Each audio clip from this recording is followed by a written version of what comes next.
অর্পণ করবেন all India road ফেডারেশনের রাজ্য কমিটির সম্পাদক কমরেড অমল চক্রবর্তী।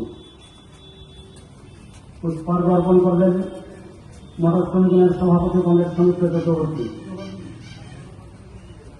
পুষ্পার্ঘ অর্পণ করবেন মটর শ্রমিক ইউনিয়নের সাধারণ সম্পাদক কমরেড মানিক সাহা। পুষ্পার্ঘ অর্পণ করবেন মটর শ্রমিক ইউনিয়নের রাজ্য সম্পাদক মন্ডলীর সংঘ সদস্য কমরেড মনোজিৎ ঘোষ। পুষ্পার্ঘ অর্পণ করবেন মহকুমা সম্পাদক কমরেড তাপস গুপ্ত।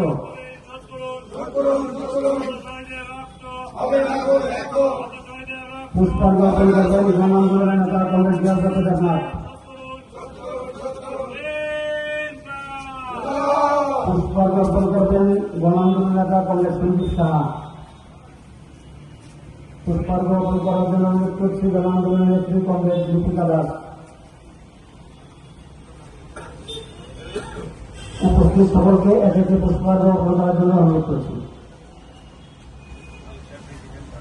আমাদের ত্রিপুরা রাজ্যে যখন গণতন্ত্রের নিধন হয়ে গেছে, আমাদের ত্রিপুরা রাজ্যে যখন এখন মানুষ স্বাধীনভাবে মতামত প্রকাশ করতে পারে না, কথা বলতে পারে না, সেই সময়ে এই ৪৫তম প্রতিষ্ঠা দিবস পালন আমাদের কাছে অত্যন্ত গুরুত্বপূর্ণ।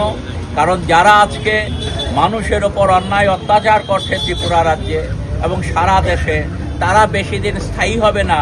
পৃথিবীর ইতিহাস আমাদের এই শিক্ষাই দিয়েছে যে যত বড় অত্যাচারী শাসকই হোক না কেন, তারা চিরকাল স্থায়ীভাবে থাকতে পারে না। এটাই হচ্ছে পৃথিবীর ইতিহাস, আমাদের দেশের ইতিহাস।